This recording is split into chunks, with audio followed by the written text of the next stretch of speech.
Let me begin by thanking all of you out there for joining us, for being part of this talent study report to the Lehigh Valley community. My name is Don Cunningham, and I'm the president and CEO of the Lehigh Valley Economic Development Corporation. We are a public-private coalition of employers, educational institutions, and city and county and state government in Lehigh and Northampton counties, with a simple mission to develop regional economic strategies and to market the Lehigh Valley's assets for recruiting, retaining, and helping to expand businesses and create jobs. This study is done in partnership with Workforce Board Lehigh Valley, the regional workforce development arm of the state and federal governments, to deliver resources and programs to develop the workforce system and to help train workers. You'll hear from Executive Director Nancy Dishnot at the conclusion of the study report. Joining me on this virtual study release are from LVEDC, our Carrie Ann Galinas, LVEDC's VP of Regional Partnerships and Talent Strategies, and Frank Alvarado, our Manager of Talent Strategies. I want to thank both of them for driving this forward for LVEDC and for working with the folks at Workforce Board Lehigh Valley. Both LVEDC and Workforce Board Lehigh Valley work to increase the availability of workers in the Lehigh Valley and to align their skills and abilities to the demands of our employers and the economy. As you all know, talent is the primary factor in attracting and retaining businesses and operating businesses today. Following on two previous studies and reports that we issued that were done in 2015 and 2017, we've embarked on this updated look at the Lehigh Valley's employers, talent, and workforce needs and recommendations on new strategies. This study involved an in-depth multi-sector survey of Lehigh Valley employers and a reanalysis of our strategies. This was set to begin back in 2020, when in March the pandemic set in. It altered our timeline and our focus, and now includes critical insights into the COVID-19 pandemic and its effect on the Lehigh Valley, including the economy, educational providers, and our workforce development system. While the economy certainly has stabilized and grown, the repercussions from the pandemic and the new normal continue to affect and evolve our economy and our workforce occupational and skill demands. Through this, both LVEDC and Workforce Board Lehigh Valley seek to gain a thorough understanding of how our region has been affected and how to prepare for an even brighter and stronger post-pandemic future. As a result of our past studies and the creation of the Regional Education and Talent Supply Council, the Lehigh Valley has developed excellent talent strategy and has been recognized in the state and the country for our work. To update our information approach, we conducted a national RFP and selected Camoin Associates to do this report. And it's my pleasure to introduce to you Jim Damicis, a Senior Vice President and Camoin Principal, who brings more than 25 years of experience in helping communities, regions, states, and public and private organizations with economic development and talent strategies. Jim leads projects in local and regional economic analysis, industry market analysis, and strategic planning. Jim will take us through Camoin's findings and report for the Lehigh Valley. Jim, thank you very much for being with us today. Oh, great. Thanks for that kind introduction. So, and I do want to say, just to get started, one is this is I think the third time that I've addressed this group, and I'm always amazed about the number of participants. I've been saying that, but I don't want you to take it for granted that you have these kind of initiatives and you get 100 to 200 people on a call. That's not common in the work I do throughout the country. So it means hard work and dedication by the service providers, but also the people, the industry, and the workers in the region. So kudos. And then I would just stress before I get started, I can't agree anymore that the number one issue facing any industry, any business right now is talent. Everyone has their other issues of supply chain and taxes and regulations and things like that. However, whether I talk to aerospace industry or agriculture industries and everything in between, all different sizes throughout the country, pretty much the only thing we talk about is talent. Occasionally, we also talk about broadband infrastructure and things like that. But talent is always among the top. I really want to thank Lehigh Valley Economic Development and the Workforce Board of Lehigh Valley, because yes, we have a consultant team, and I'll talk about who that is in a minute. But it only works when we're embedded in a team that's doing the work with us. And there was a lot of work that went into this, including meetings and planning, getting access to data, helping write questions, helping understand what some of it's telling us, hosting and facilitating meetings and things like that. So kudos to the staff of both of those organizations and the leadership, but really job well done. Real quickly about Camoin, not so much for an advertisement, but I just want to make sure that you know who did the work. So we're a full service economic and workforce development firm. We work all across the country. We're 30 people. I think we say 25 there, but it's been updated and we've had to hire. And we are fully remote right now and work throughout the country. I'm actually coming to you from my home office in Scarborough, Maine. We partnered with MZ Burning Glass. That has been a leader in the field of workforce analytics and talent analytics. And real recently, MZ and Burning Glass were combined, and MZ was acquired by Burning Glass.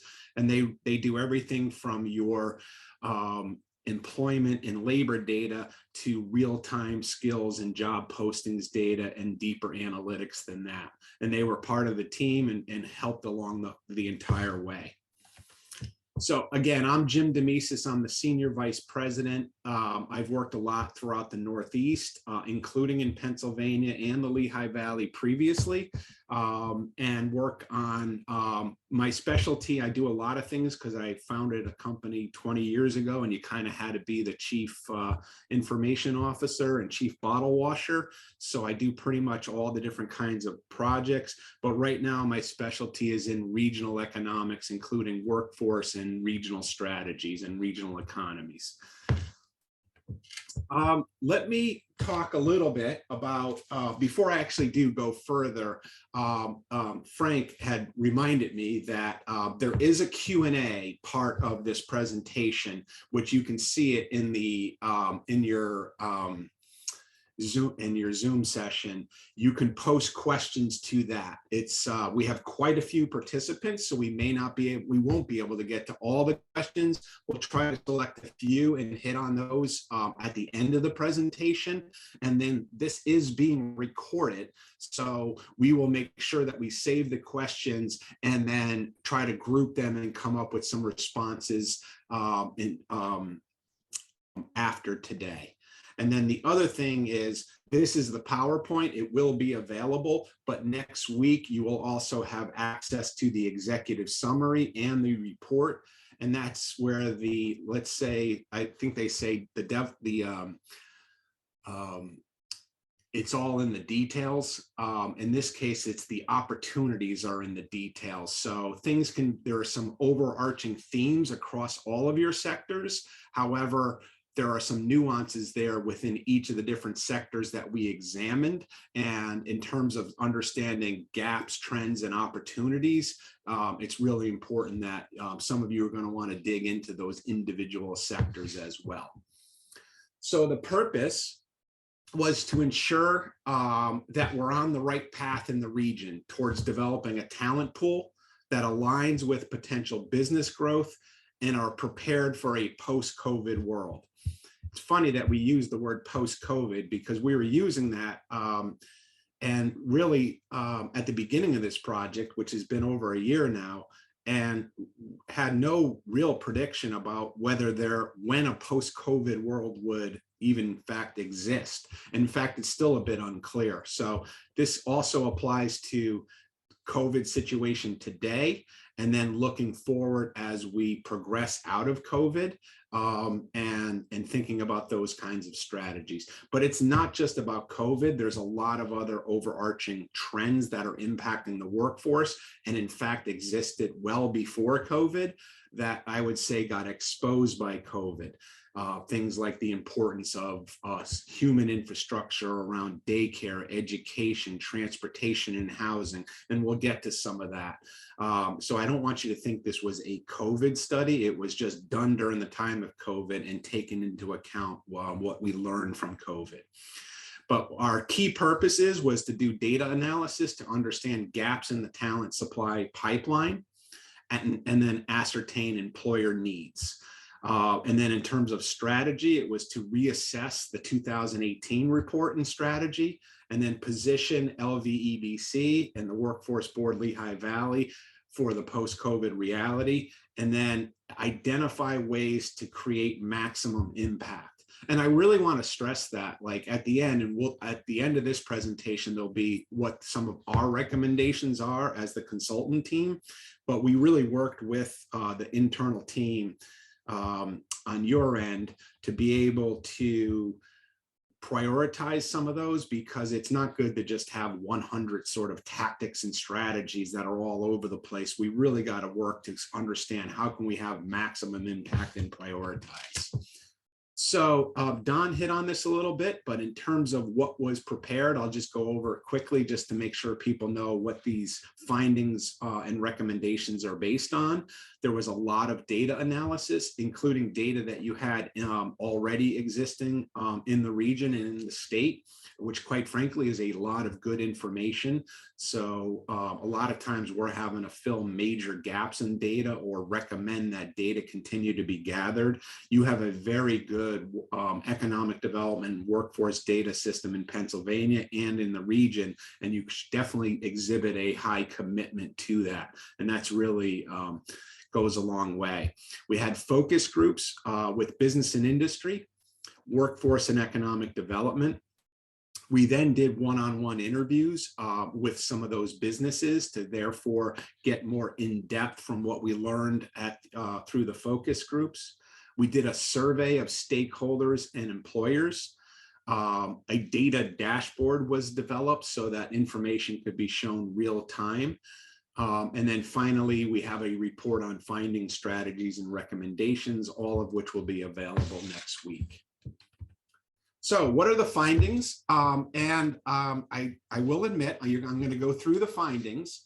I'm going to first start with an overview of the economy, and then I'm going to go through some of the individual industry sectors.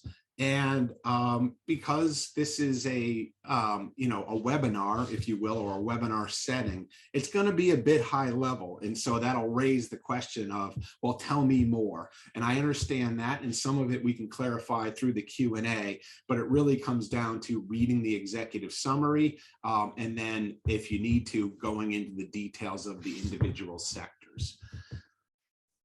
But let me just start by saying, that in terms of the findings, the region, over 300,000 jobs, and we looked at what the projected employment is through 2025, and it's plus 4% compared to a projected 2%. So you're a high performing region, and when you think about today's economic situation, plus 4% of projected growth is really good. I know regions that would be happy just holding their own over the next 5 years.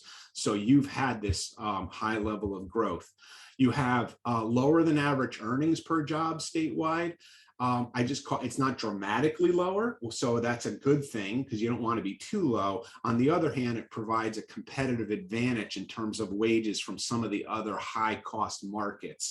So that can be leveraged to your advantage in attracting businesses and economic development, and roughly 16,000 payroll business locations. The other thing that's very positive is the population is rising. Population is an important factor because it relates to the availability of your workers in the future. And there are plenty of places throughout the country where the population is declining, their labor force is declining, and now they got to go figure out how to attract workers. And the challenge with that is if you're in a stagnant or declining region, the demographics nationally are working against having greater labor force. So it's becoming increasingly difficult based on the national demographics due to things like marriage rate, birth rate, and aging population to be able to attract and retain enough workers. Well, you're already ahead of the game. It's still a challenge, but this is a very positive trend. A lot of times the population numbers get thrown out and kind of dismissed because, hey, let's get to the economy numbers. But in this particular case, where we're dealing with talent, having growing employment base and a growing population base is a very important factor towards your economic well-being in the future. Your region supported,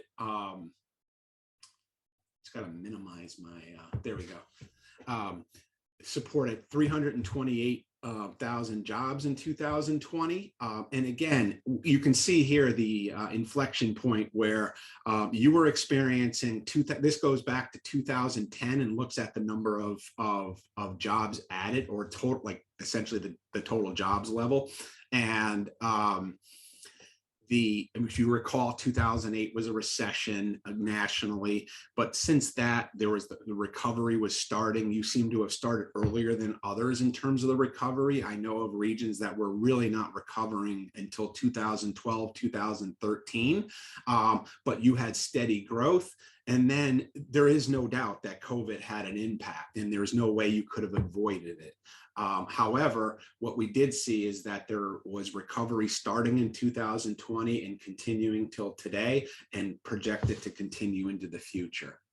The unemployment rate, or the unemployment levels, if you will, this isn't the rate, but this is the shows the actual numbers. Is you can see there that the unemployment levels were at very historic lows prior to COVID, and then bounced straight up once COVID hit in full impact in March of 2020. But then you can see the recovery starting in the fall, spring, late summer and fall of 2020, and continuing till today. And that's gone up and down somewhat as different variations of COVID have occurred, but you're on the path to recovery, including up until today. And the dashboard and your own dashboards that existed prior to us doing any work are all documenting this too in real time. I just had to take a snapshot at some point to be able to present the numbers here. With that, let me jump into some of the different sectors, and I'm going to deal with high level of what's going on in the sector, and then we'll get down to some of the trends and the gaps and the opportunities for each. And again, it's going to be high level, so for those of you in the audience that are part of one of these sectors, it's probably going to be leading you to ask more questions than I'm answering today, but I will say, therefore, the report will follow up, will be a follow-up with those, and then also you're always welcome to ask more questions down the road to any of the partners for this project. So advanced manufacturing, nearly 18,000 jobs, and a 7% projected growth. Compare and look at that statewide. Pennsylvania does well with manufacturing overall. Historically, it's a manufacturing state, among other things. But you as a region, that is a really strong number for manufacturing and advanced manufacturing. And I really need to point that out. You are both a growing region and a stronghold in manufacturing, which is very difficult to achieve, and something that a lot of regions attain to. Those jobs, those earnings, if you recall, I was talking about earnings in other places. You have high earnings per job in the advanced manufacturing sector at just over $100,000 and 360 payroll businesses. So again, historically strong employment sector and projected to continue. And I want to be clear too about advanced manufacturing. Part of the word advanced, when you add it to manufacturing, is I would describe advanced manufacturing as being a technology industry. In fact, I tend to think of most industries now as tech industries because they are highly influenced by tech. But in today's manufacturing sector, across both non-durable and durable goods, technology and sensors and automation is driving a lot of the innovation and the economic growth and output. The workforce in the region, historically, because you are a historic manufacturing region, is strongly supported by non-credit, certificate, and degree level programs offered across the board at post-secondary institutions throughout the region. So that's a plus in terms of you have the strong internal assets within the region to support the workforce going forward. Again, not that there's not any challenges. So turning to the gaps, and again, some of these are things that they came up out of the focus groups among your constituents, or some of you here on the webinar today were part of that. But when I use the word gap, in this particular case, what it means is there are greater openings. There's more demand for the workers than there are workers being provided in the region. And so there's a significant hiring gap in advanced manufacturing education training program. And the data indicate that it's because of this, you're having to attract talent from other areas to fill employment needs. When we talk to the employers, they absolutely have expanded where they look for workers and try to get workers from other markets. And that's going further and further away, essentially. And workers for certain jobs are willing to relocate or commute, but it does create a challenge. So in terms of the types of occupations, they're assemblers occupations, a variety of these programs, which are a great stepping stone to a career in manufacturing. But other large gaps include more technical, the quality control technology technician, and machine tool technology machinist. What the opportunities are in the sector, the synergies with other sectors. So sectors they bleed into each other, for lack of a better phrase. In other words, they're highly synergistic in most cases, particularly today with technology. So you have to have a strong IT industry. Think about all the different kinds of computers and controls in manufacturing. Well, you have to have good cybersecurity now with those. But in particular, within your region, another synergy is related to transportation, warehousing, logistics, and wholesale. If you're making things, you also need to get inputs in and outputs out through your ports, through your trucking, through your different ways of doing your getting goods to market. And having both of those sectors be strong in the region is an advantage. Now, it creates challenges because both are highly looking for increasingly looking for talent and workforce. So there's some competition there, but we got to view it as well as a competitive regional advantage when you have both of those there, and we need to tend to the talent needs of both of those industries. The other opportunity is to upskill the workforce to meet the challenging needs. So you can get into manufacturing with a low level of formal education requirements. However, that doesn't mean you don't need to be skilled in or trained consistently and regularly over time. We got automation, technological advancements, and also the ability to work in teams and be able to communicate and solve problems. And so it's critical that this sector and the service providers that support it are continually working to upskill the labor force. And then secondly, the demographics, and this is true of any region that I work with manufacturing, but there's a lack of younger workers. So it seems like you are fighting an uphill battle here. It's not easy to do this, but you have to stay at it in terms of exposing students to advanced manufacturing opportunities. And one way to sort of leverage that is they tend to be because they don't require as much formal education, they're low debt career opportunities. And I think the pendulum has swung where people are, not just the parents, but also the students are now very wary of taking on additional debt. High value business services. This includes everything from your professional technical services and like, marketing, graphic design, management, engineering, but it also includes things like in the finance and business services fields and real estate. Here, roughly 26,000 jobs. We've been seeing a decrease in those jobs, unlike manufacturing. And then it's projected to decrease within the region as well. I will say that doesn't mean all hope is lost. The economic trends and the forecasts are always based on what's happened in the last 10 years, and they sort of highly weight that trend in the last 5 and 10 years. But it's projected to be a declining industry, but it does have high earnings per job at 111,000 and 1,800 businesses. These jobs have slowly decreased since 2010. Customer service representatives are the most represented occupation in supporting about 1 out of every 3 jobs. And again, that offers opportunity to think of those as how can I help people get into the field of high value business services who might train and develop good skills around customer services, but then may advance over time to sales and other management jobs within a company.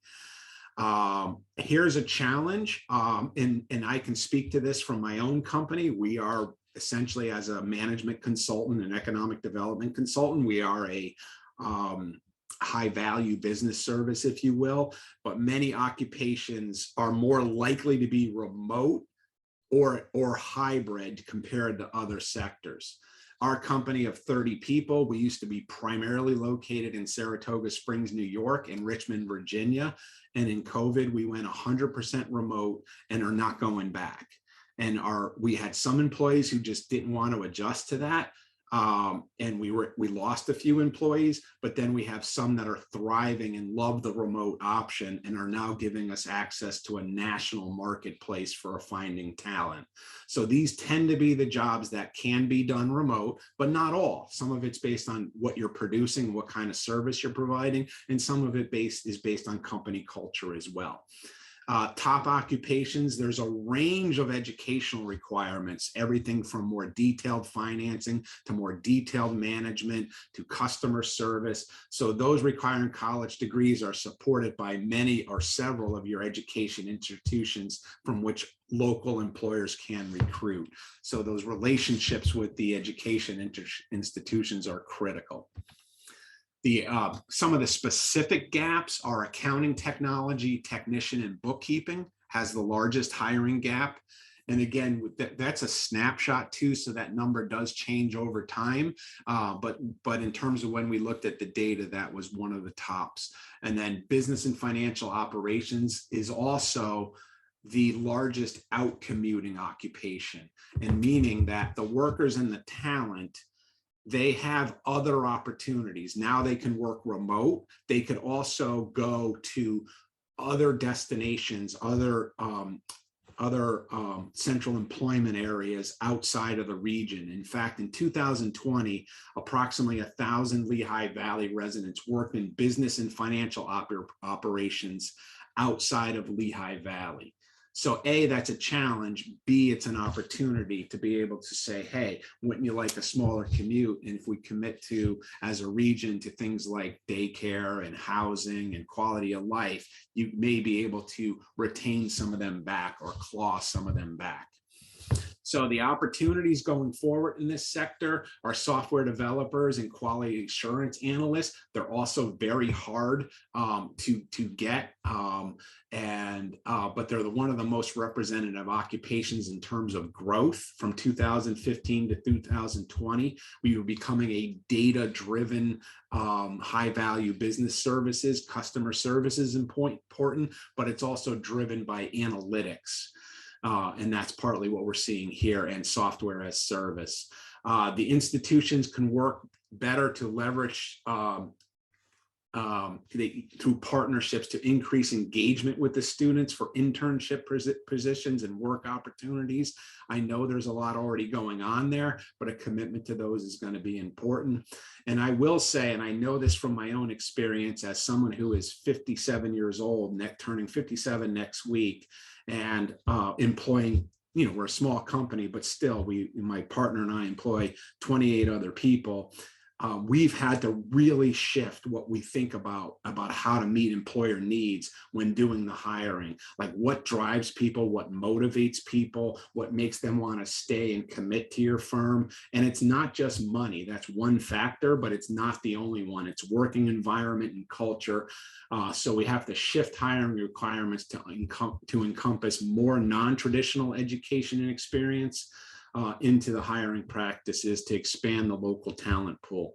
We used to say in our business, boy, you got to come out of a program that's very much like highly centered on analytics, workforce, and economic development, and you got to have a graduate degree. We've changed that now to allow and be thinking about a pool of other workers, and it's really helped us, and it's actually been effective. Let's turn to life sciences. So life science, I want to be clear, this is life science research and manufacturing. So this is a crossover between two different kinds of sectors.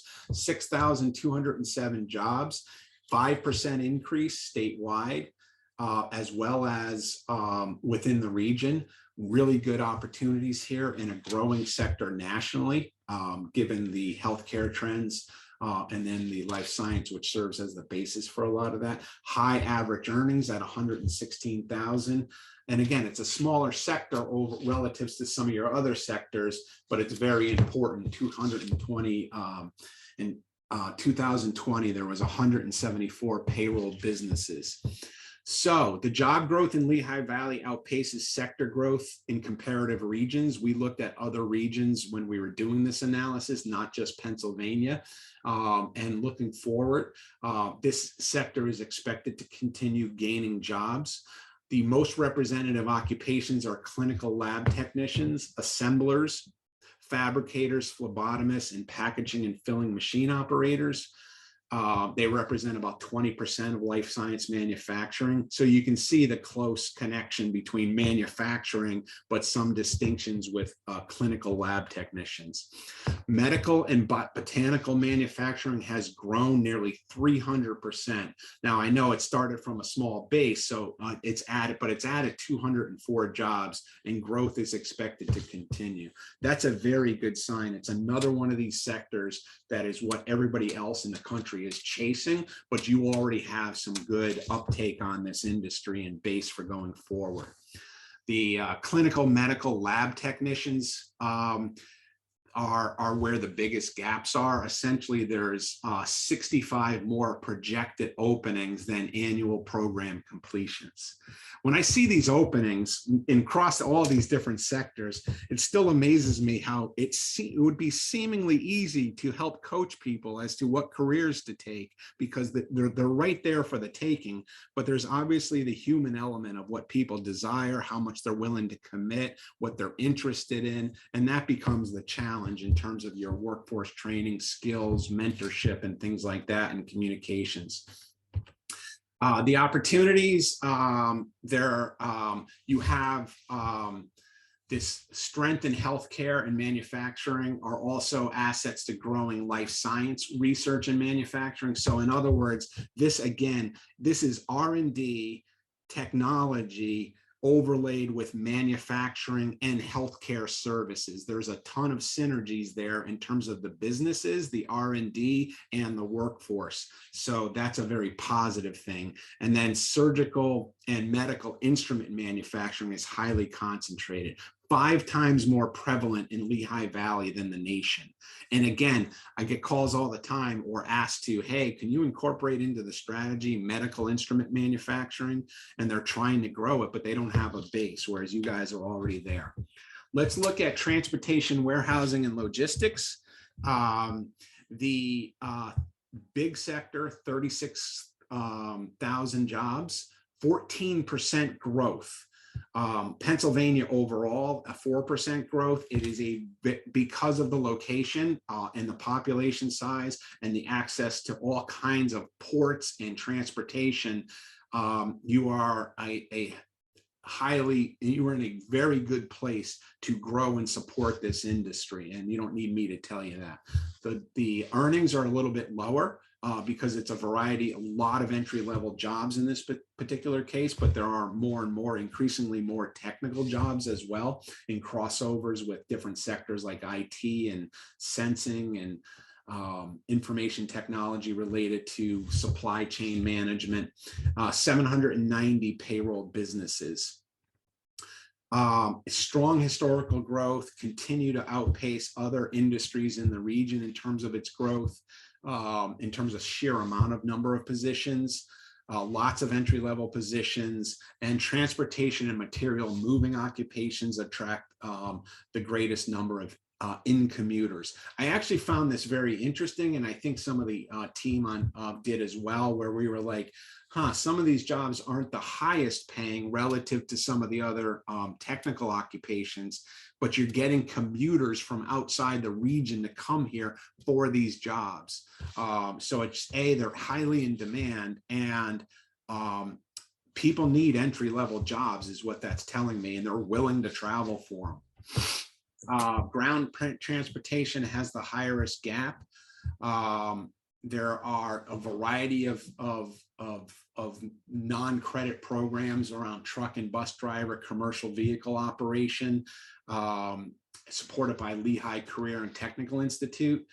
The region will need nearly 1,500 more workers every year to fill the job openings. This was one that was also exposed by COVID. I know, like, throughout the country, and including in my area, people are asking whoever can to come back in the workforce to be bus drivers and things like that for education. And that absolutely impacts commercial and warehousing and transportation. Top other fields are building construction and finishing management, inspection, and logistics and materials management. That's where the science side and the management and technical side comes into this in terms of warehousing, transportation, and logistics. Competitive, you have very competitive sites and labor, so this is going to continue to grow. So it's going to continue to be a need to be able to feed the talent that's needed there, to feed the companies the talent that's needed there and support that talent. There's an opportunity to grow the operations managers. In other words, it is somewhat specialty because it's related to that particular industry, but they can be coming out of programs that train business managers, operations managers across sectors, and then further learn the opportunity on the job as well. And then you can, once you start at a more entry or mid-level position, you can promote from within. But you have plenty of higher education institutions that are also supporting these kind of general and operations managers. And this commercial drivers, I could say this pretty much in any region, but because of the nature of how many jobs you have in manufacturing and transportation, warehousing, and logistics, the commercial driver's license are just going to be continuing to increase. In this case, the projection is 403 jobs between 2020 and 25. Finally, healthcare, and then I'll get to the recommendations. Large sector service as well, covers the gamut from medical health to behavioral and social health and mental health. 8% job growth, 6% statewide. That's also related to your population growth. The more people, the more there is for their need for healthcare services. Higher than average wages per job, and then 1,300 payroll businesses.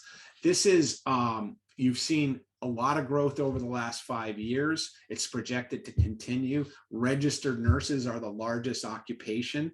Therefore, there's a concern with COVID that there was a lot of burnout. There are some early indicators across the country, though, that a new class of nurses is starting to come in or get interested in the nursing profession.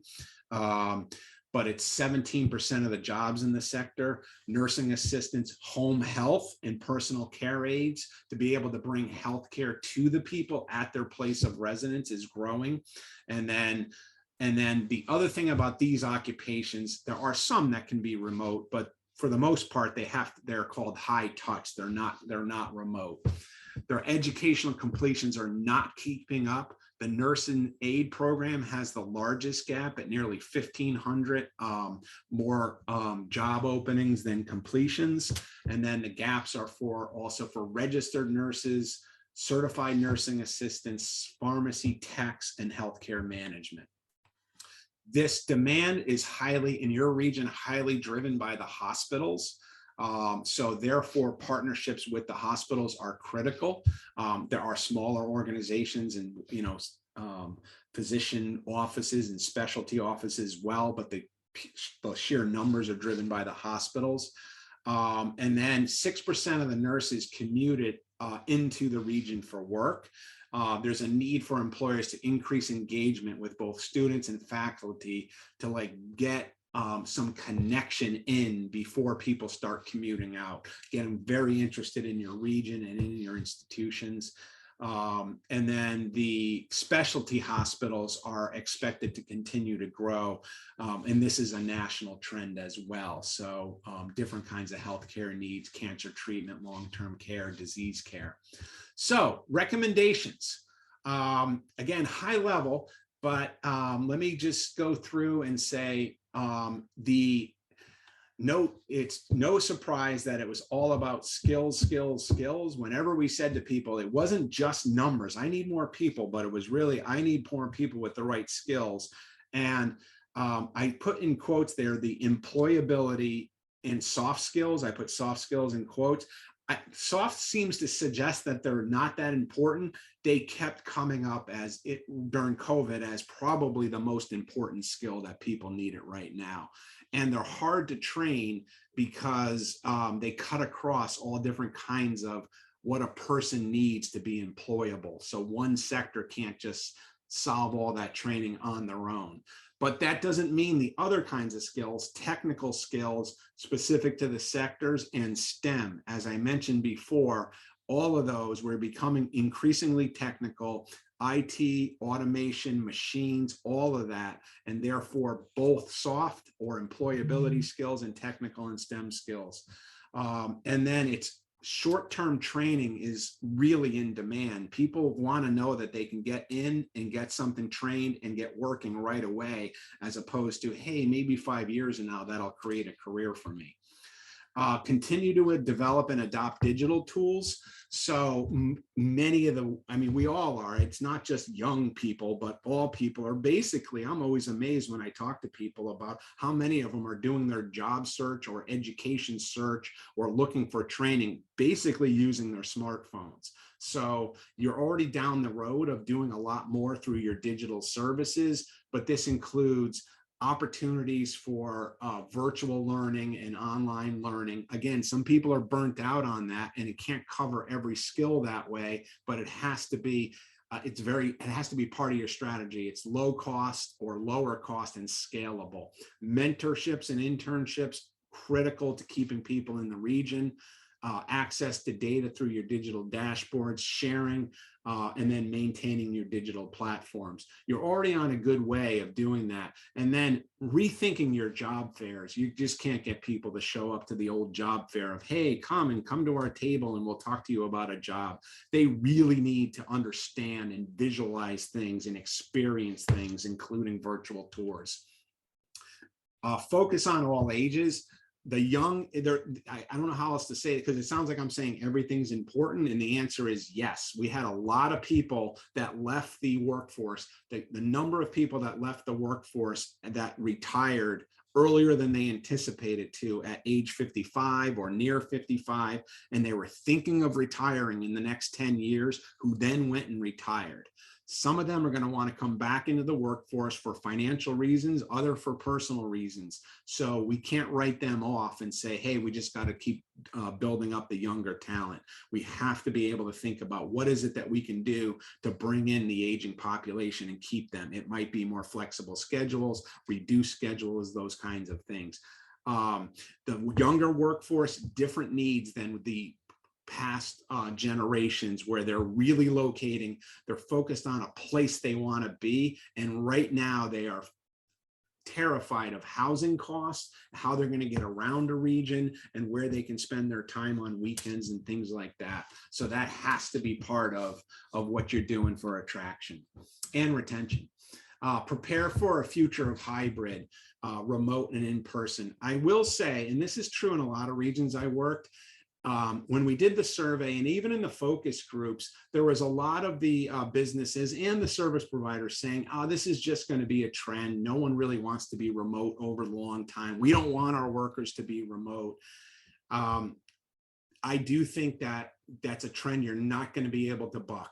Your businesses are going to have to figure out how to either be 100% remote or at least be hybrid. Now, some won't be, and that's okay, and they'll find ways to do well. But there's a lot of need for training for both workers and businesses on how to operate in a remote or a hybrid environment. It's very disruptive and can be very rewarding, but there's also training needed for that.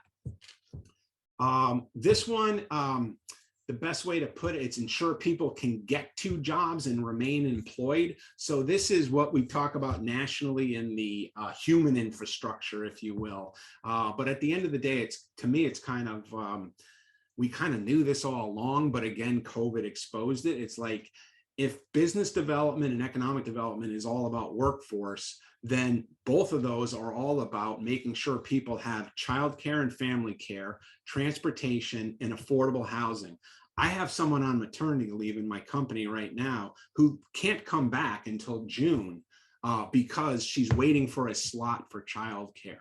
Now, it's good that she's taking time off. We're being very flexible, but she actually wants to come back sooner. So we're trying to figure out ways to help her out. But what I'm saying is it's really an impediment to the workforce that got exposed during COVID. Partnerships to ensure that the workforce can get there. This isn't easily solvable by one provider. You are going to have municipalities playing a role here that oversee the infrastructure or invest in the infrastructure and the operations, the professional organizations. No one service provider can solve housing, transportation, and daycare. And then continue to support efforts aimed at diversity, equity, inclusion. We can no longer say, hey, there's a certain amount of the population, 30%, 25%, depending on where you are, that are just out of the workforce. And it's because they have problems related to things like past incarcerations, addiction, or they're being prohibited from working there because they come from areas of poverty, or we're having policies that create barriers to equity and inclusion. We just don't have enough slack in the workforce to succeed going forward. And then finally, this one is, I started with this to say how great this region is with your engagement and your processes like today, but like that, continue that stakeholder engagement and collaboration in this partnership. This Education and Talent Supply Council and the work that you're doing with the Workforce Board, Lehigh Valley with its PA Career Link, Lehigh Valley Workforce System, all of this together is really critical so that you're constantly knowing what the up-to-date data is, what the up-to-date needs, and what the up-to-date gaps are. So with that, I kind of went a little over, but I know we got a little bit of time, and I'll turn it back over. Thanks so much, Jim. That was a lot of information in a very short amount of time. And I know that there was a lot of data gathering and conversations with our regional employers and stakeholders to really get all of this right and come up with the best recommendations as we look towards next steps in 2022. And Jim, I'd like to thank you for your time today and all of the insights that you've offered in our work together over the past year. And I'd like to introduce Nancy Dishnut, the Executive Director of the Workforce Board Lehigh Valley, to close our event for today. Thank you, Carrie Ann. Thank you, and thank you all for joining us this morning. On behalf of the chief elected officials, County Executive Armstrong and Northampton County Executive McClure, we thank the Commonwealth of Pennsylvania for providing some resources for the 2022 Talent Supply Study. We thank the hundreds of employers and workforce system partners from education and training and career services and all the professional organizations, our public officials and the community for their ongoing input in validating not only this data, but the data we gather day after day after day. The employer-driven talent study has refreshed our analysis of education output and workforce supply. Coupled with our data partners at the Pennsylvania Center for Workforce Information and Analysis and the Planning Commission, and really an unbreakable relationship with the employer base of the Greater Lehigh Valley Chamber of Commerce, the study results are not only a source of workforce trends, but in defining the knowledge, skills, and abilities required by employers for our current and our future workforce. No easy task. The words economic and workforce development are blended together in the Lehigh Valley because our partnership defines and ensures the alignment of economic growth through education and training and continuous talent development. We have always been driven by data, proving that healthcare is our #1 industry, employing more than 19% of the workforce. Healthcare is not only a top employer, it is the critical component in maintaining a healthy workforce for the Lehigh Valley. So much that the Workforce Board strategically partnered with St. Luke's University Health Network to have the first PA CareerLink Lehigh Valley Workforce Center housed on site within St. Luke's Sacred Heart Hospital in downtown Allentown. It's a national model in strategic alignment of what our data is telling us, along with education and training. The health of the workforce is imperative to our economic growth, and we are all together putting the pieces together.